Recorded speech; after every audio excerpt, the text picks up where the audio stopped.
Hello everyone, চলে আসলাম আমার আরেকটি মিনি ব্লগ নিয়ে। এদিকে ঋষার ড্যাডিকে আমি ব্রেকফাস্টটা দিয়ে জিওকেও দুটো রুটি দিয়ে যে কটা দিন বৃষ্টি হয়, জিও সবসময় আমাদের দরজাতেই বসে থাকে। এখানে একটু বৃষ্টির ছাড়টা কম লাগে, আর বাকি সব জায়গায় তো জল ভরে গেছে, তাই ও কটা দিন এখানেই বসে থাকে। তারপর আমি আমার ব্রেকফাস্টটাও নিয়ে নিচ্ছি।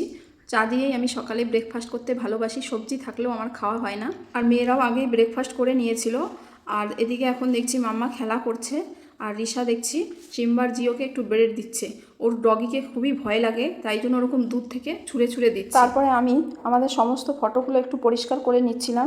আমি এগুলো দুদিন অন্তর অন্তরই করি, তো তাহলে একটু বেশি নোংরা হয় না। আমার ফটোগুলো পরিষ্কার করা হয়ে গেছিলো, তারপরে আমি পুরো রুমটা পোছা লাগিয়ে নিচ্ছি। আর এখন একটু রোদ মতো উঠেছিল, বেশ ভালোই লাগছিল। বেশ কয়েকদিন ধরে রোদই উঠছিল না। তারপর আমার পোছা কমপ্লিট হয়ে আমি চলে আসলাম কিচেনে দুপুরে রান্না করার জন্য।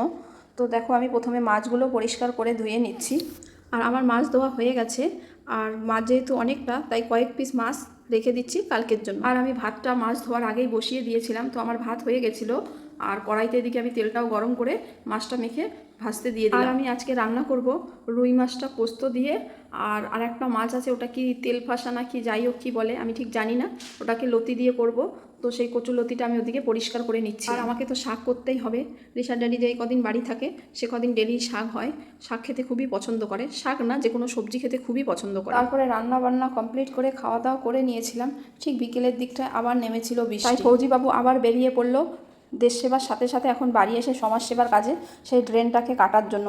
বলছে ড্রেনটা ঠিকমতো কাটা হয়নি, তাই জলটা এখনও বেরোচ্ছে না। তো আবার সেখানে সবাই মিলে যাচ্ছে ড্রেনটা। আর চলো তোমাদের দেখাই, আজকে কিচেনের মিস্ত্রিরা আসেনি, তো কিচেনে কতটা কাজ হয়েছে।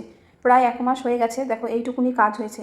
আমাদের প্ল্যান ছিল যে বেডরুম দুটোতেও ওয়ার্ড্রপ বানানো হয়ে যাবে। আর এদিকে বাথরুমটাতেও আজকে টাইলস লেগে গেছে। তো আজকের ভিডিওটা রাখছি, ভালো লাগলে লাইক করে দিও, টাটা।